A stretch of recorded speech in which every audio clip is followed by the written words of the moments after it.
So, no, the slot is here is 8 to 11.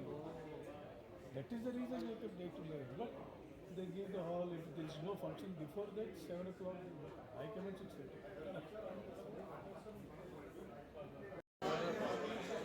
We also to deliver becomes too much. Good evening, kids. I've just come from Mumbai.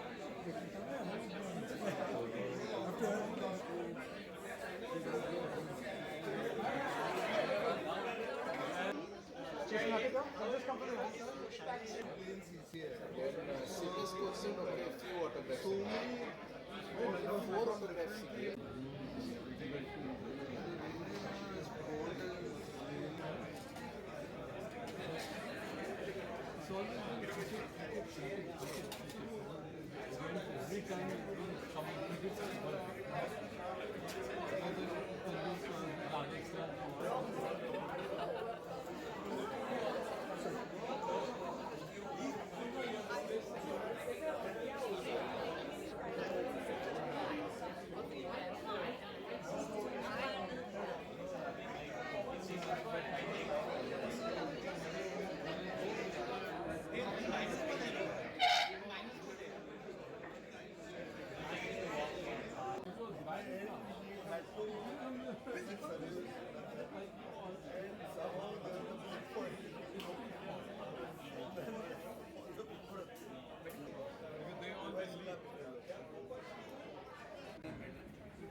Well, we have now 30 seconds before we go.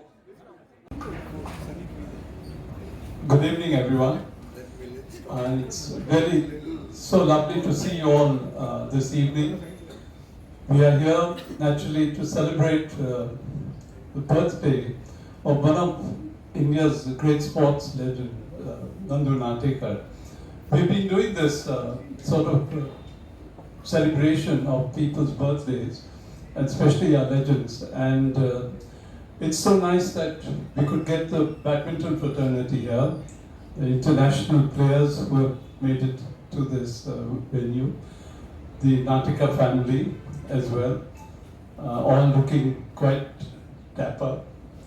So, like him, like Nandu, Nandu was what you would say grace. He was grace on the court that some of you saw.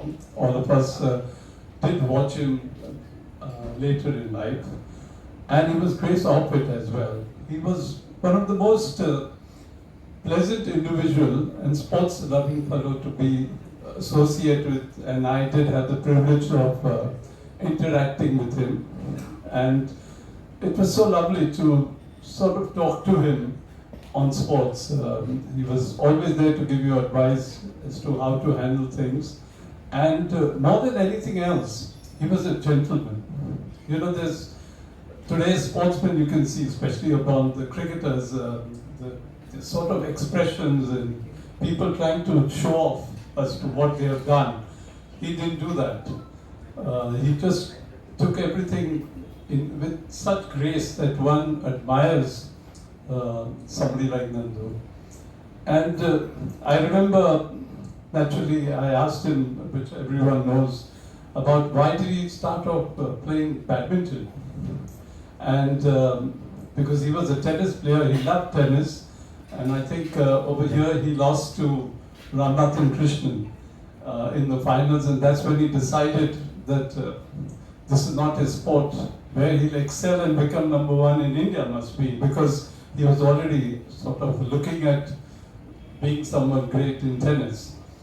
But he took up badminton, and he says, because he could assess himself, that's the important part. He realized that he may not be able to beat Ramnathan Krishnan, so may as well go into a different sport. Now, to be able to understand that is fantastic, but then I didn't miss an opportunity to ask Ramnathan Krishnan as well.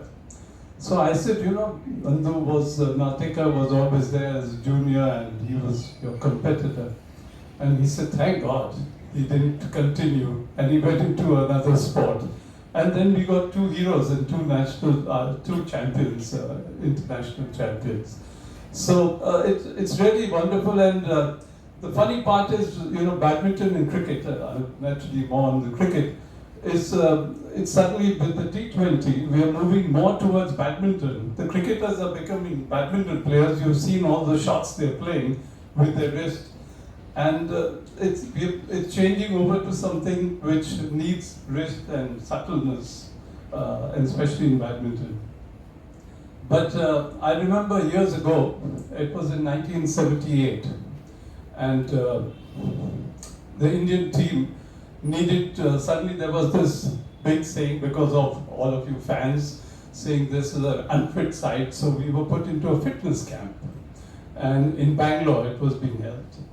And we all, 35 people were selected, and we were all there naturally under an NIS coach called Mr. Tandon. And he couldn't believe the fitness of the Indian cricket team, naturally, quite deplorable. And while we were all training, we saw this young man running up and down, jumping all over the place, doing a dash and everything. And all of us asked, who's that guy? I mean, here we thought we were great sportsmen, on this side. And it was Prakash Padukone.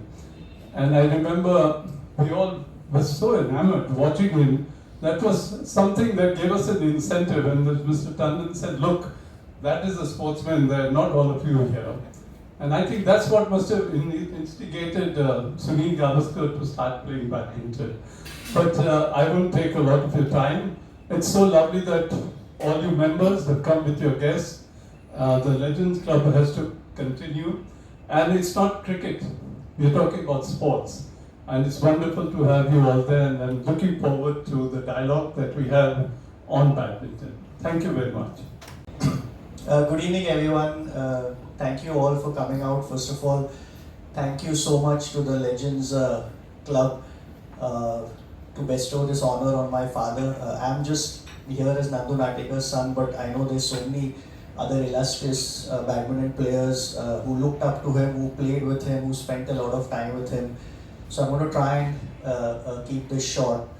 I think it's really a matter of pride and honor for us as a family that my father's the only non-cricketer to be inducted into this club. When you have names like Mankad and Hazare and Kapil Dev, Gavaskar, Sachin Tendulkar, and then to have him there, of course, is really amazing. I'd like to thank Rajbhai and Madhav Apte, and obviously the Sunny and all the others who've kept this Legends Club alive. I think it's these kind of small clubs and institutions which go on to become far bigger, and we hope that this tradition of the Legends Club continues. I was trying to think when I was told yesterday that I have to say something about my father. I think there's so much to say, but there's so little time. So I'm going to just try and speak about 2-3 things. I think the first is, of course, his association with CCI. As Sunny mentioned, he did lose to Ramanathan Krishnan here in the junior nationals way back in the day, and the next week he went to play the badminton Western India Championships at the hall here, and he ended up winning it. And I think Sushil Roya at that time, who was the president of the Maharashtra Badminton Association and of the Indian Federation, I think, told him that, look, you're possibly better off playing badminton than tennis. Of course, there's a lot of folklore and stories around it. But I think what my dad said is something what I think Sunny, you said is right. I think he realized that with Ramanathan Krishnan there, and his focus and dedication that my father saw, he said, I think I'd better stick to badminton. And of course, tennis is losses, I guess badminton's gain. I remember there is one picture that I have seen, I don't know where it is, we certainly don't have it in the house, is for one of his finals which was played here, there was a line extending from that badminton indoor hall gate right up to Marine Drive, right up to the St. James Court, to that signal. I don't know, Uday, Anil, I don't know if any of you all have seen. I have seen that picture. I don't remember where, but that's the kind of, I guess, following that he had. And that's the kind of history that he had with CCI when he was playing. I think after he stopped playing, I started playing a lot of tennis. There was a lot of tennis tournaments here. So as a 10, 11, 12-year-old, I used to come here, and he was working for Hindustan Petroleum. So whenever he could, squeeze time out and come and watch my matches, he used to come and do that. And then, of course, he used to then amble over to the badminton court and maybe try and get a few hits. And I think those are memories of CCI. And of course the weekends when we used to come here and play along with Bombay Gym, and he had the whole group of people here. So many wonderful weekends that I have certainly spent here with him and the family at CCI. I think the other thing, Sunny and Milind and everybody said, is that it was not so much, well, it was also about his on-court persona that at his game that people loved, but it was more his off-court personality. And a lot of people asked me for the last so many years that how was it to be Nandu Natekar's son when I was playing and trying to win matches, and then I got selected to play for India and all of that. And I think at that time I was in Chennai at a residential academy, so till the age of 14 or 15 I didn't really know who he was or what he was. I think that sunk in a little later. But I think today, when I think back or when I think ahead, I think that at that time I used to keep saying that it was no, I mean there was pressure, but because it was a different sport, that kind of made it a little easier. But I think today, at this stage that I am in life, to be brutally honest, I think his off-court persona is something that I struggle a lot to live up to. I think many of you know how he was as a person in terms of just helping people and connecting people, very, very social and very, very amiable as well. And I know for a fact that he's helped a lot of people just connect and get work done, which in today's day and age would probably be termed as a business deal. But I don't think he ever had any commercial interest. And I think those kind of values, call it values or upbringing or personality traits, I think given where the world is going today and how commercial it's becoming, that is something that I struggle with for sure, is how do I try and maintain what he taught us, and I speak for my family here as well, with how the world is moving today. So I think that the pressure today for me, I would say, being Nandu Natekar's son, is not so much about the fact that he was a badminton player and I was a tennis player, but the fact that what he was off court and what I aspire or will try and be. And I think that's really the struggle for me. But I think other than that, can't complain. Like I said, just, we've all been lucky, the family, my sisters, all of us, my kids, Arati, I think we've been lucky to have that, legacy, for lack of a better word. And we continue to be very, very blessed and have a lot of gratitude for it. And again, there are a lot of things that we would like to do in his name, and we are working on some things. He was, again, as you all know, never really very, once he stopped playing, he was completely out of the limelight. And he didn't even get into coaching, even though he helped a lot of youngsters. But I think he was very clear that coaching is something that needs to be left to the coach, because people interfering can always harm the player or the youngster. So I think these were all his thoughts and ideas. But yeah, I mean, there's a lot of anecdotes, a lot of stories, but I think we'll save that for another time, because I'm also keen to hear what his friends and contemporaries had to say or have to say. So thank you once again, Legends Club, for honoring my father, and I speak on behalf of our family. And I hope that we continue to meet every year on 12th of May here at CCI. Thank you. Also, Madhav Apte, the former president of the Legends Club. The honors being done by the two sisters, Nishikanda and Sangeeta. That cake, I'm sure, will be very, very tasty. Very tasty, I can assure.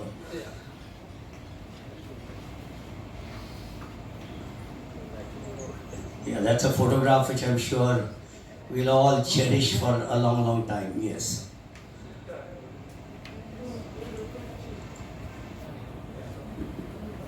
All of you on a diet?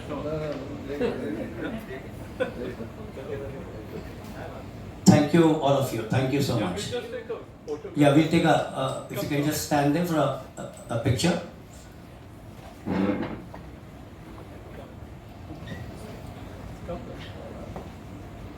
You're there? Yeah. You know, if you can come in front, yeah. Ami. Yeah, Ami, yeah, we wanted the international. My apologies. Ami, please. Ami, yeah, we wanted the international. How did you? Yeah. Thanks, Shirish. Thank you.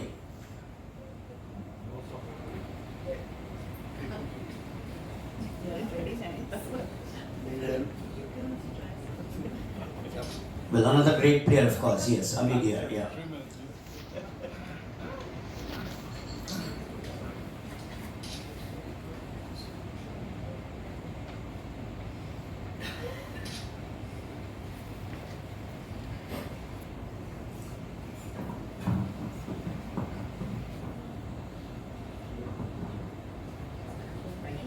Thank you. Doubles at the national championship in 1972, and of course a silver medal. Of course, has transformed from a recreational colonial pastime, Pune or Pune, into a global powerhouse, shifting from sporadic individual brilliance under pioneers like Prakash Padukone to a golden era of consistent international success, multiple Olympic medals, and a historic 2022 Thomas Cup victory, and the mercurial PV Sindhu, Saina Nehwal, and the doubles pair of Satvik and Chirag.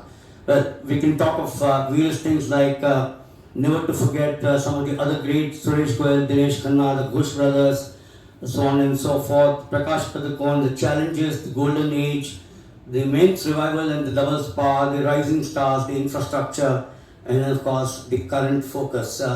I'm going to of course request all four of them to start off this chat. First with Anil Pradhan, as I did mention about you partnering the great Nandu Natekar, the magician. Take us through some of your memories with him.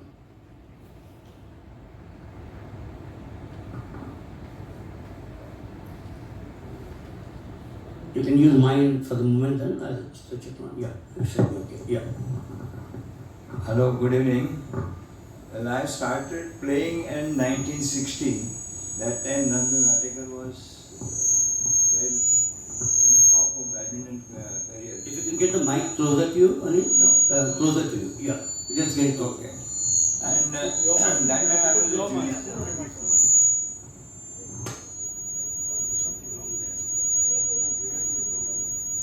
My mic.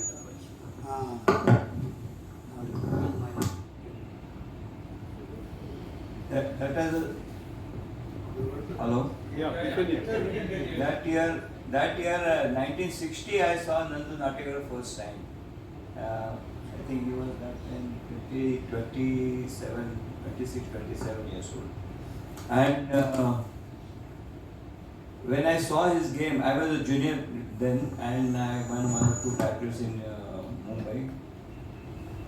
When I saw him, I just couldn't believe that one can play badminton like this. It was so easy, it was so easy to, when I saw him, he was playing so easily. Then I thought, okay, badminton is very easy, so I can also play like this. And I really started playing badminton, and that is how I really worship Nandu. Since then, 1960, many matches I have seen, and I always used to think that this is the way one should play. But he was extraordinary, and he really was good. Take us through that particular match, the finals, when you lost to the Ghosh brothers in the finals of the nationals. Well, we in 1971 we played. We played from Maharashtra in the nationals, and we beat Suresh Goyal and Devras, C.D. Devras in the semi-final, and we reached the final. But that night, I think Nandu was not keeping well. But anyhow, I think Ghosh brothers played well, and I couldn't give a good support to Nandu, I suppose. And we lost in 3 games to Ghosh brothers. And one quick question before I get to Aparna on Nandu. The one in Toronto, was he as young as he was earlier on, the veterans? And I was about 40 plus 40. It was a 40 plus event, and Nandu was 50 plus, and I was 42, 43. And we played. He said I will play plus 40 also. We'll play this tournament. So we played, and we reached the final, and we bet Ireland Cox and his partner in semi-final, and final we lost to Malaysian pair who was All England champion in 72-70. Well, thank you. Beat Ireland Cox, what a name to talk about. Aparna, I just yeah, want to sure, make sure. one incident when I was coaching Aparna. She was about 10-11 years old, and she was playing on 3rd court. So Nandu had come to CCI to play badminton, and he just changed and came to badminton court, and he was just standing there, and then he saw her playing, and he asked the marker there, "Who's that boy playing on 3rd court?" She was about 10-11 years old, small hair, and he asked, "Who is that boy playing?" So I just got up and told him that she's Aparna and coaching her and whatnot. Then he said, "No, she's playing very well." So I said, "No, I want you to play with her and tell me what mistake she's making." So first he said, then okay, he said, and he played with her. First he said, "We'll play 7 points, then 11 points, and then he played one game with her, 15 points. And then he came and told me she is really good. At that time, it was so nice of him. I told him that just play few shots, but he played one game with her. So that was nice of him, and I still remember that. And he came and told me that she is good and she'll play. So that is it. Thank you. Well, amazing, absolutely amazing. That's the gentle, great human being that Nandu Natekar was, besides being a player. Well, there's that famous saying, "Give me this girl and I'll make her a national champion." I keep on quoting this at various events. The girl sitting next to me, Aparna Popat, we just mentioned about the accolades about her. You mentioned about that match. Any recollections? Or that sparring out there? You know, there are many moments in life that you will never forget, and I think this was definitely one of them. Yes, because he played with me, but I think it was more special because growing up, when I was playing with Anil Uncle, he would constantly be telling me, stories about Nandu Natekar, about his game, about his opponents, his strategy, how easy sport came to him, how in fact the shuttle listened to him, on most occasions. I think there were 2 players Anil Uncle constantly spoke about. One was Nandu Natekar and the other was Ami Ghia, and because she's here in the audience, so these were the two players that I never got a chance really to watch them play. Ami, maybe once in the suburbs I watched her play briefly. But this particular game with Nandu Natekar, I think just being on court with him, I missed a lot of shuttles for sure, but more because I was watching what he was doing and not watching the shuttle at all, because to me he was this magician, this was this like dream come true sort of situation. So I definitely remember that. I also remember him being at tournaments as a chief guest when I was playing, and after my finals I would try and catch him and say, did you watch my match? What did you think? Where did I make mistakes? And I think he was always very generous with his praise, and then in the end maybe give me a tip or two. But that's just the gentleman he was. And when you come in badminton circles, I think if you asked anybody without exception, who do you think was the greatest player? And people who've watched Nandu Natekar playing would definitely take his name first up. Events like this, I feel, are just so important because we see the accolades of these players, we see their world ranking or so-called world ranking at that point in time. There are no archives, there are no hardly any documentation about these players, but players like, all of you all on stage or who've been with him, played with him, and the stories that you tell youngsters like when I was, I think were immensely inspirational and definitely improved my game, improved my love for the sport.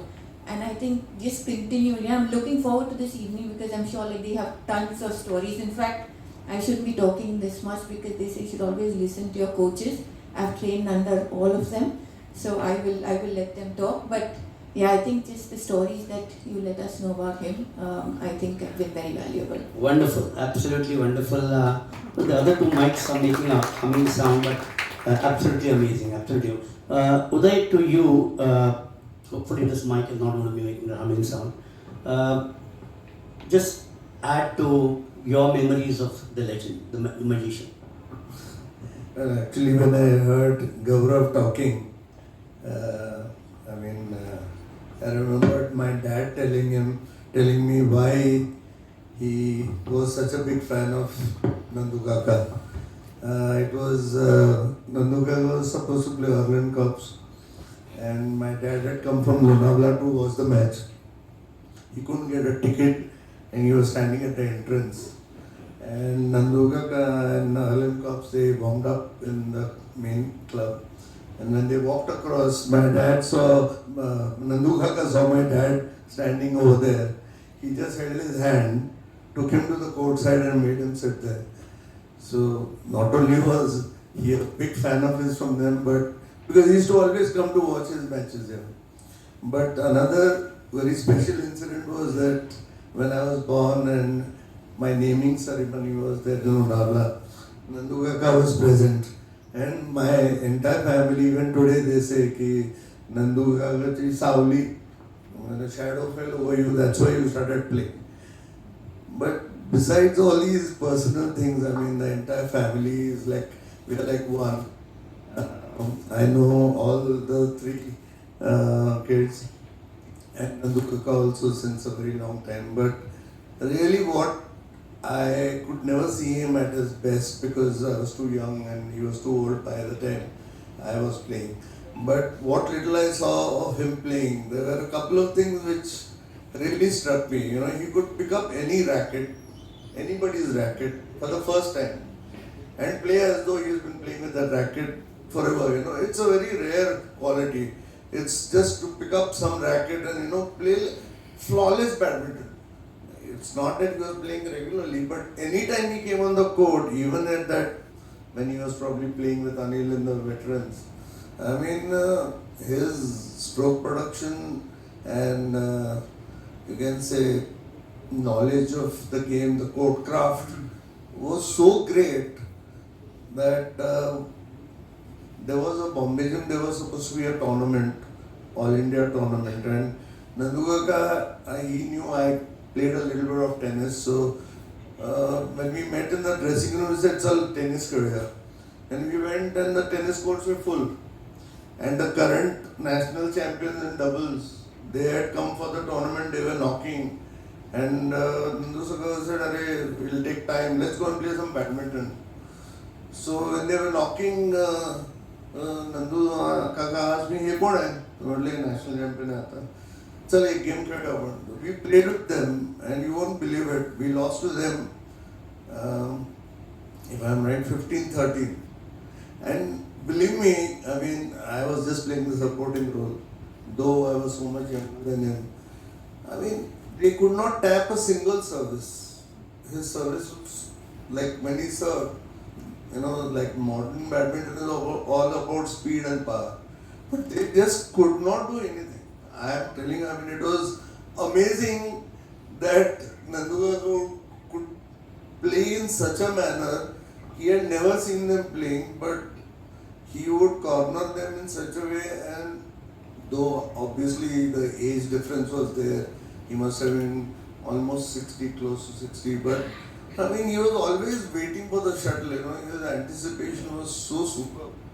Obviously because his accuracy and his stroke play was so good that he would give a shuttle to you in a particular place and you had to give it back where he was standing and waiting for it.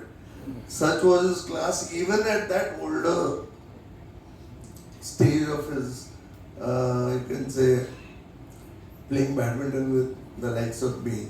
And I know that we missed something, but after having played a little bit of badminton with him in his old age, I mean, as a coach today, this is what I try to tell the players. Speed and power is not everything, because that's what Nandu was, Many people ask me, would he have survived in this today's day of power, badminton, speed and all that? And I told him one thing, he would have coped. He would have been the best, because people like Nandu Natekar or even Prakash or Suresh Gohil, I mean, these people are like, you get one of these players coming up once in 20 years. They are really rare and really amazing, sportsmen. Well, thanks, Uday. Well, Uday can, I'm sure, go on for the next half an hour to talk about Nandu. Leroy, something from your side. Good evening, everybody. Well, when I was a young guy, which was just a few years ago, I used to come and watch badminton. I never played badminton, but I used to just come and watch badminton. And in those days, we used to have the Air India Inter-Office Badminton Championship. And that was normally held at the Reserve Bank Colony Courts. And on the day that a team called Stan Wack, I think Nandu was representing Stan Wack in those days. And the entire colony would rush to watch him play. I was one of the people who used to watch him play. And I was very enamored by the way he was playing. And as years went by, I came to know that my father and Nandu were neighbors at the Sitaram building. So that made me even more curious. Although I never had a chance to watch him play minutely, but the stories I've heard and the experience of watching him play, I do not know whether Anil would remember, but there was a tournament, an all-India tournament that was held at Bombay Gymkhana. And Anil Pradhan and Nandu Natekar partnered each other. They were playing against Prakash Padukone and Kiran Kaushik.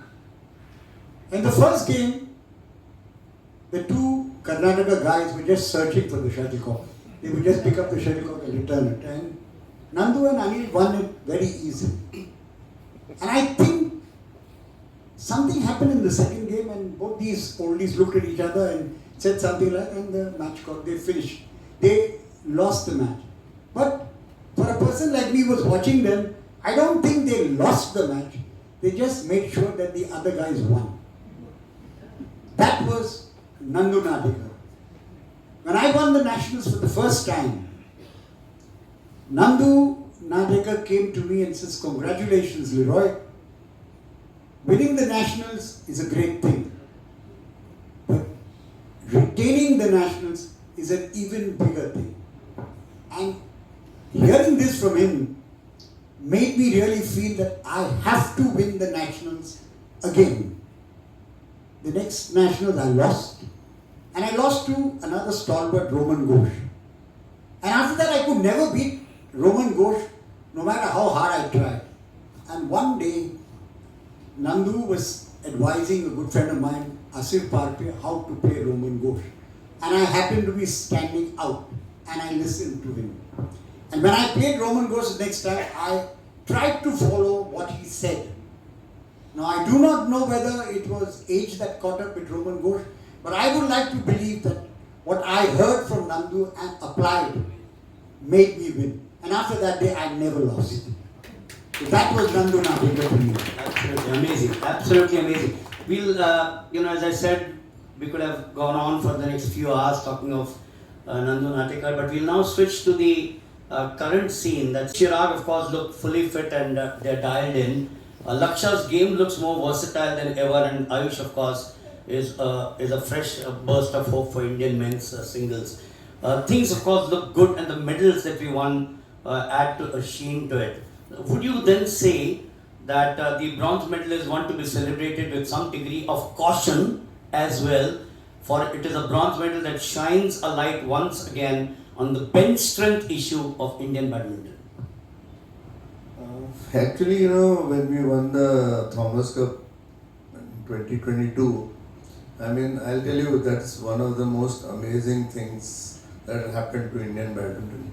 Because I'm sure even when Nandu Kaka and Suresh Goyal and Dinesh Khanna played, or even when Leroy and we played, winning the title was just to reach the final 8, because there's a lot of qualifying process you have to go through, and you have to beat a lot of other teams to get into the top 8.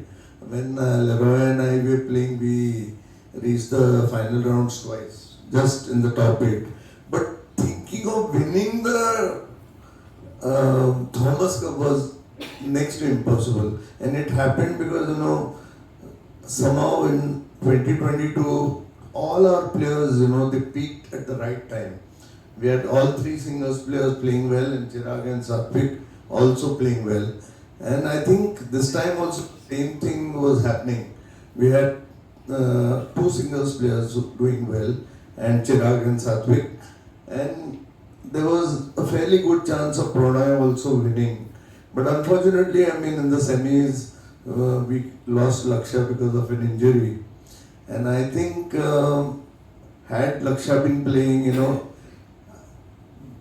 there would have enough pressure been created for them to repeat the 22 feet, of winning the Thomas Cup. But I do feel that after winning the Thomas Cup, I think not enough was done to promote and popularize the game as should have been done by the BI, all the state associations. Because, I think at that time I thought it is impossible to repeat it, and this time we were again close. But I feel that the players who won that Thomas Cup really needed to be taken all over the country, and a lot of youngsters would have been inspired just meeting them, shaking hands with them, because we saw all the matches live, and to actually meet these stalwarts would have been really good for the younger generation. Thanks, Uday. Leroy, we're coming to the doubles once again. There is, of course, the more glaring issue, how the second men's double pair is still a work in progress. After the outliers that are Satvik and Chirag, there's absolutely no one else that comes close to that caliber, even now, more than 5 years after that breakthrough as a world-class doubles pair. Comments? Well, I do not know why the other players are not able to raise the level of their game. If Satvik and Chirag could have achieved, they have achieved something that was not possible. We never thought it was possible. They achieved it. I think the other players should have kept them as a, Role model. Role model. Yes, you're right. Role model, and tried to raise the level. It doesn't seem as if the other, it's not that they're not getting enough of practice, they're not getting enough of exposure. I think the amount of exposure that the guys have been giving, have got, should have been able to raise the level of their game. The other countries are doing as good as our country. So the fact that they are not raising the level of the game is a big question for us to ponder. When we won the Thomas Cup, as Uday said, Satwik and Chirag unfortunately were not able to deliver the goods then. This year, they were winning all the matches. But unfortunately, they didn't get a chance to play a match because of the rules where the 3 singles were there, so they didn't get a chance. But even if they got a chance, and if we had to reach the last match, I have my big doubts whether our second doubles would have pulled it. Our second doubles has always been the weakness, right from 20 years down the line. It has been our weakness. And unfortunately, whatever we have been doing, we have not been able to get a really strong second doubles. So I think we have to focus on ensuring that we don't have just a combination of two. We've got to see that we have a pool of players who are able to play the game at that level. Well, look, just continuing with that doubles, Anil, to you, because you've also been one of those exponents of the doubles. I'm going back to 4 years, just adding to what I just asked Leroy. When India won the Thomas Cup, the second pair, Vishnu Vardhan and Krishna Prasad, Arjun and Kapila. And then today we've got Vishnu and Krishna who play with different partners, both are ranked below 150. Add to what Leroy just mentioned. See, actually speaking, I am not in touch with today's generation. The players, I have not seen them also because I don't go now for the matches. Whatever I read in papers and sometimes I see some matches, but I am totally, to tell you frankly, I am totally out of it. So I won't be able to say anything about today's matches or today's thing. Fair enough. No, don't worry. Aparna, when you're talking of the natural circle of life that we talk about, the heydays of Srikanth and Pranoy, both legends of course of Indian badminton, now firmly behind them. The worry is how the younger players are not present to fill the void. Srikanth and Pranoy, ranked and aged in the 30s, are still India's number 3 and number 4. With Ayush now second at just 30. What after that? For him saying he's not in touch with the players of today, I think it's very important that you look at players don't come out of nowhere. They've been coached by somebody. There are certain coaches who coach well at the grassroots level like he did. Like I can't imagine being where I am.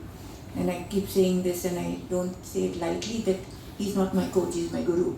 He's taught me a lot. So you need people like that to actually put you into the system in the right way. And then, coaches like themselves who take the players forward and then to the international level as well. So I think there's a fix required right through the system. There's a way champions have to be made and there's a pathway, and that pathway has to be, consistent, and it has to be the right thing at the right time. Apart from everything else that we see about players, of course, our players like that you just mentioned, whether it's Srikanth, whether it's Pranoy, Lakshya, Ayush now, and of course Saina and Sindhu, I think they've set a very, very high bar. And today we feel that players who are doing reasonably well, but when we compare it to these players, we still think they're falling short. They definitely have big shoes to fill, there's no question about it. The facilities are there, that's for sure. But speaking of singles, I think in a way is much easier because you can be in isolated places and play. But for doubles, and you can correct me if I'm wrong, I think it's always a big advantage when they train as a group. Because the pressure in the sparring, the pressure that is required during your practice sessions, the options of mixing combinations and trying out different things is always an advantage. So I think both singles and doubles have a way that it needs to be practiced, and I think somewhere that fix has to be found.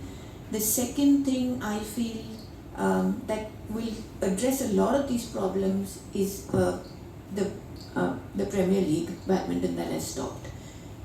I feel a lot of these players who are currently playing benefited hugely from the PBL. And unfortunately, after COVID, that hasn't been revived. And I just hope, badminton being such a popular sport, we've had world number ones in the women's singles, in the men's singles, in the men's doubles. We had the best of the world, coming to India and playing this league. I think Indians benefited more than anybody else, financially and game-wise. I just hope that gets revived. I think that will help a lot. Well, excellent point out there. Uday, to you, as far as continuing with the men, and we need to shift to the women, because I think it's now 9 o'clock, and we need to, of course, get going. But when you're talking of the entire generation that we just mentioned, the 30s, you're talking of Tarun, Kiran George, Manjunath, Rajawat, they ranked below 40. A combination of injury setbacks, lack of form, no big runs has set them all back. We all know that Ayush is the big hope. But of course, when you look at all these, a cautionary tale for all of us. What do you feel?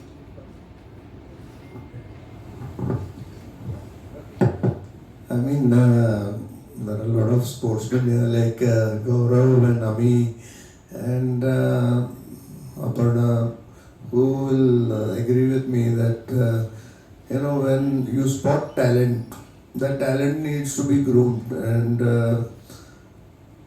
it's very important that there is someone to take care of them and keep them grounded and focused.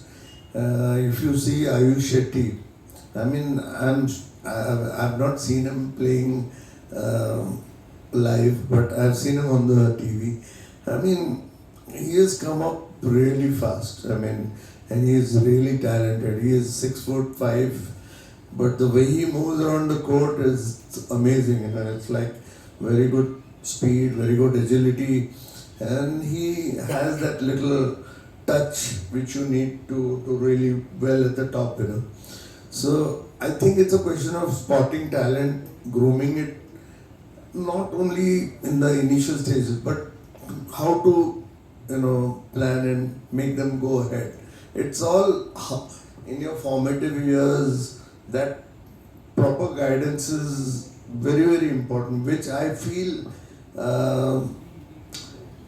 is happening, but maybe not to the extent that some of these stalwarts got when they became what they were. Like even Aparna was amongst the top in the world. She's beaten so many players in the top 5, and she'll,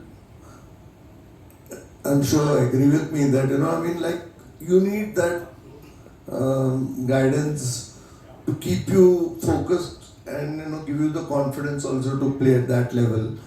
There is a lot happening for the sport. Players are getting really good facilities. They're getting to play a lot of international events.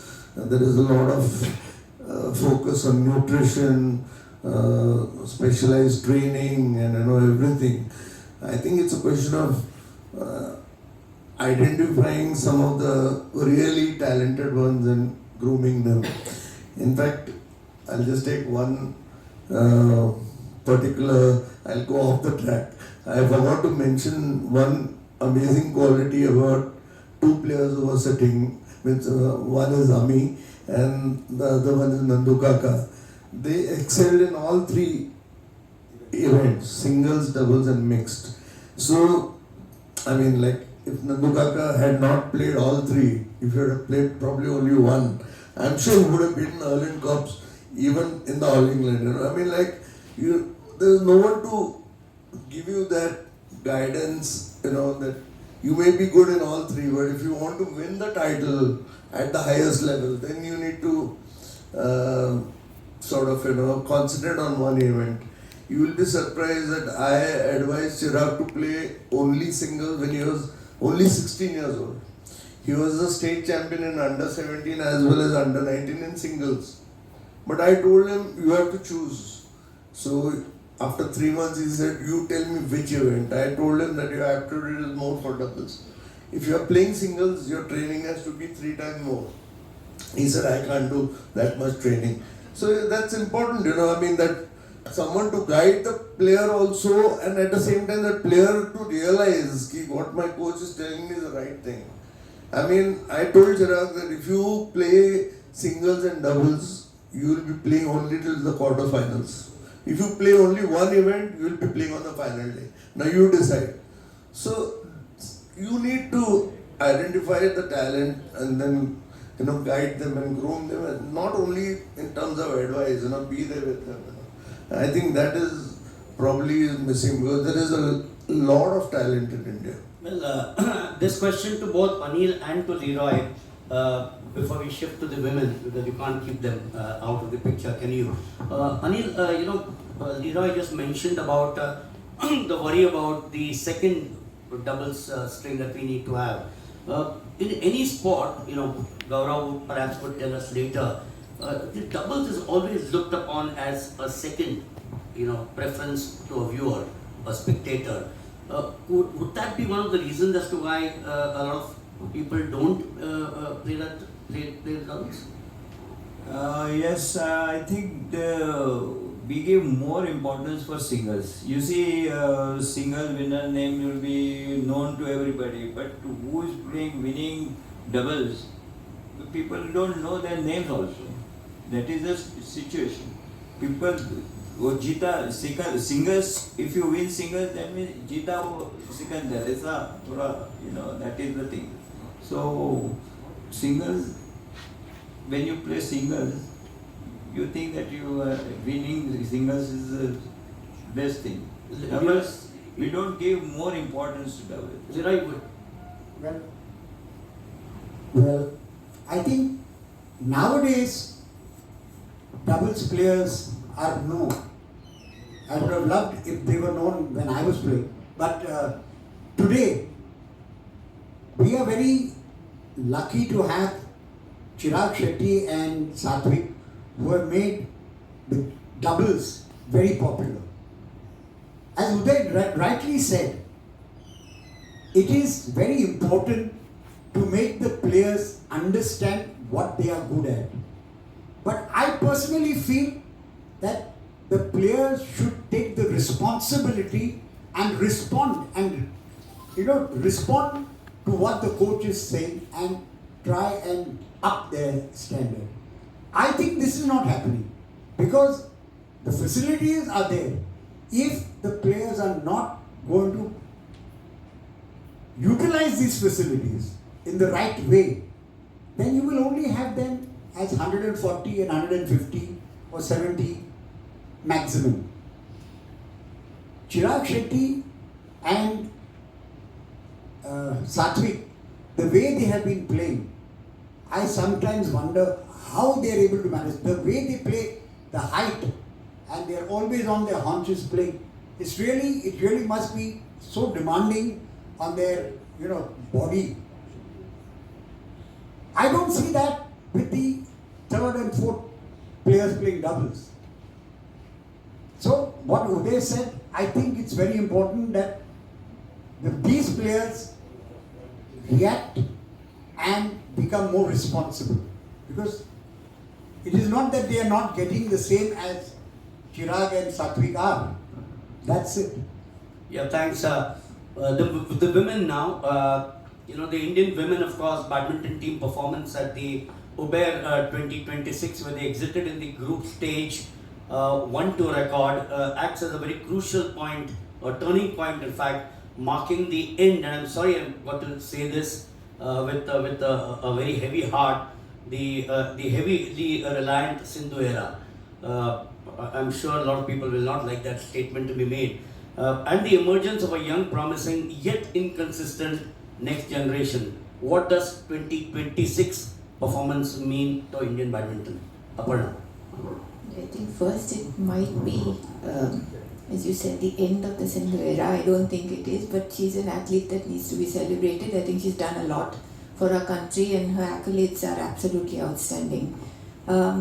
She's obviously carried the hopes of India, after Saina did, and she's done a great job. And then, of course, we had other players supporting, these stalwarts, whether it was Jwala Ashwini at one point in time, and then Gayatri Tisa in the doubles. And if you look at the current world rankings, I think we have about 5 girls in the top 40. I think it's time that we find those 1 or 2 who are standout performers. What's happening is that a lot of them are consistent, but we don't know which players will actually feature in the team championships like the Uber Cup or now the Asian Games, because they play well but in pockets. They're all pretty much at the same level, but you need them now to shift gears and get out and try to look at international badminton as their sole aim. To actually maybe very objectively assess, if you're playing the best of the best in the world, where you really stand, and then groom your game according to that, not according to I want to be 10% better today or 15% better tomorrow. No, if you are 30% below the best, then you really have to now change gears and get there very fast, because the age that they are at, this between say 19 and 22, is a time that you really need to get out and make a mark, or it could get a little late. Maybe they won't win as much. I think Sindhu and Saina started winning very easily and very early, but maybe that won't happen. But if they really want to make a mark, I think upping their game and the kind of game they play, I think is going to be vital. Well, Uday, you want to add something to that? Actually, Aparna is absolutely right that there are maybe 4 or 5 girls who are doing well. But I think, for a person to do well at the highest levels, I mean, there's a different kind of toughness that you need. Because beyond, if you want to break these barriers and get into the top 20, top 10, you suddenly realize, the effort levels and the mental strength and you can say determination that you need is something beyond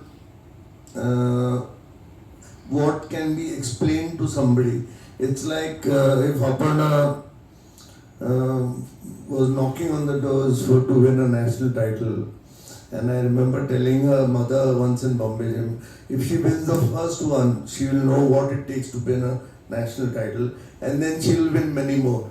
So you need to be patient also. But at the same time, I think it's important for the coaches and the people around the players to explain to them, if Sindhu became the world champion or Saina was world number 1, because they were exceptionally strong, not only mentally but physically.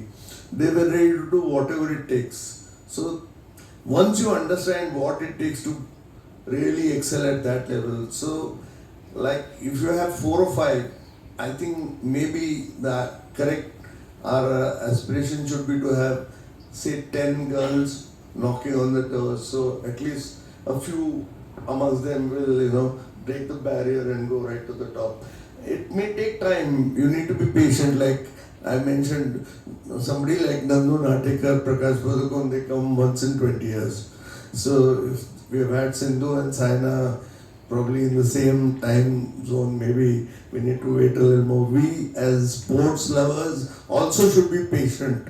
You can't be too demanding, Can't keep asking, when is the Nandu Natekar going to come? Because it takes time and everybody cannot be a Nandu Natekar. That special talent comes once in a while, and when you find that talent, then you need to make sure you groom them and nurture them well and hope that they have that determination from within that they want to become champions.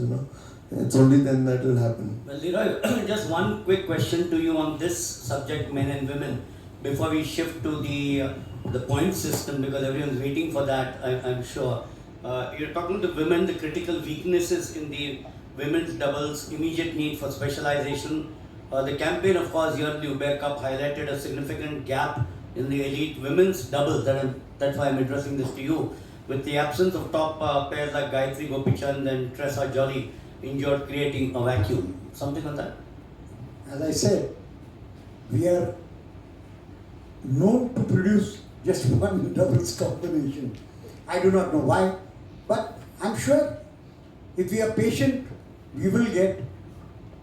The girls, if I'm not mistaken, they won the Asian Championship, which the men had not done. So that is a silver lining. We produce one doubles combination and find the other. Well, fine. We'll now move to the next one because it's five of them. The Anil Pradhan.